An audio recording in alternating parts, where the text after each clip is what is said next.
thế nào đi blog tập bunga gua phản thể từ pha nên phun đấy tất cả cái này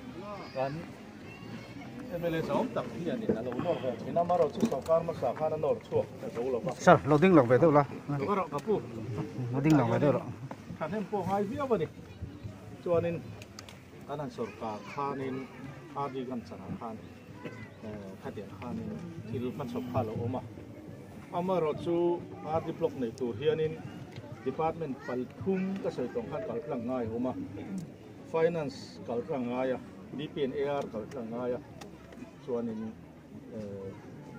GAD kal tlang ngai boka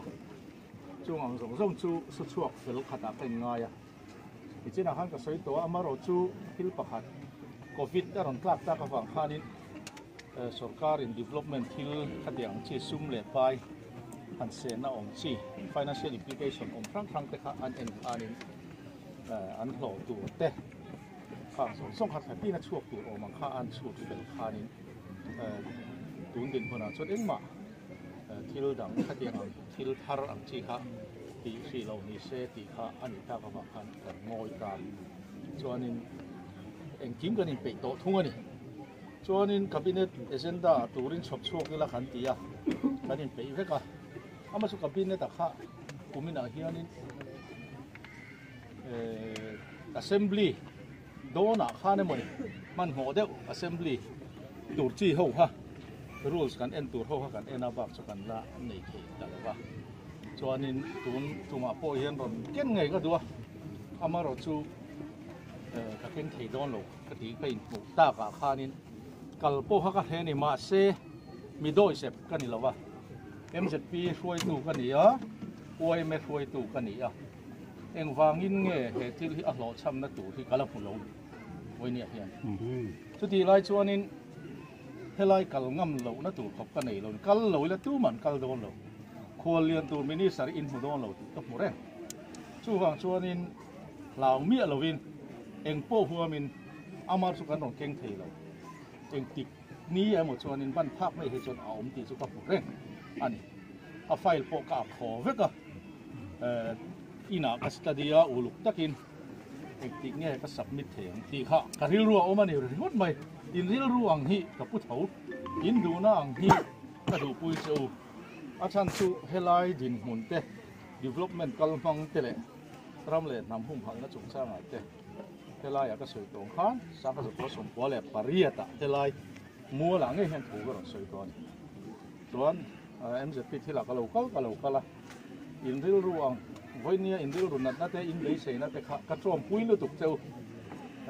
ron ken hi ka chak lu tuk chu ti lai chuan om don lo ka keng thei don lo ni ti ka in siat khanin ka kal lo chuan in ril runat le zual dan tu te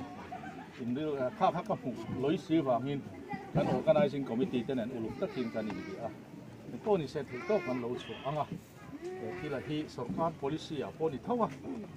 chu wang chuan in tuna nei si lo kan la ron ken si lo hi chu pe lo te hi chuan ka ron ken nge chu ka be sei ka ta chu wang chuan helai a hian be sei na nen la bung khomi pui ta chau wan ni lo kho che ve la mi zong zong an ni a kho om za te population om za te ren lam kan chut tok an rin ai kan kal thui a chu wang chuan in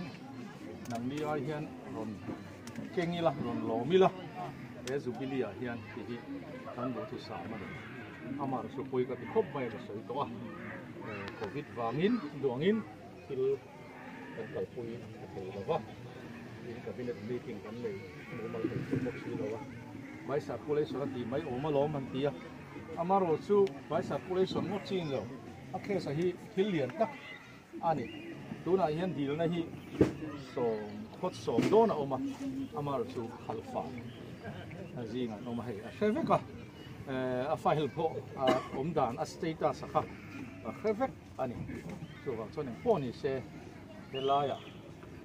zubili hin takin kan lo ma kan him na khamit tu ya chang lo se la amaro chu kan him na hi le te hian him na dang la ro chu nge yang ti po ka ta chung da chu in du na te in mamo na te in na sa ta ngi thiat pui cheung le ตีขาเสียอีละกินนิมินลูกอ่ะก็จินหานินเลขาลูกเองอ่ะเดียฮีมินิสทรีลำพัวเนี่ยกันฟลอจัดเลยอารมณ์ตุ้มอ่ะตัวนั้นเฮียเนี่ยดีเทพจุดจะทางฟลอละจุดนี้อ่ะจุดวันสองจุดนี้ที่ตัวผู้ริมินตีนัชชามินโนนัชชาเนี่ยไม่นี่มินิโควิดเราเห็นข้างกันอีกไม่เฟลกันกันตั้งใช่ไหมก็รินอันกระจับกระเดียบไปมาโอ้โหนักมาที่กันที่ใส่สารได้นี่คนสันนิไลก็จับค่ะอินเดียเราเสีย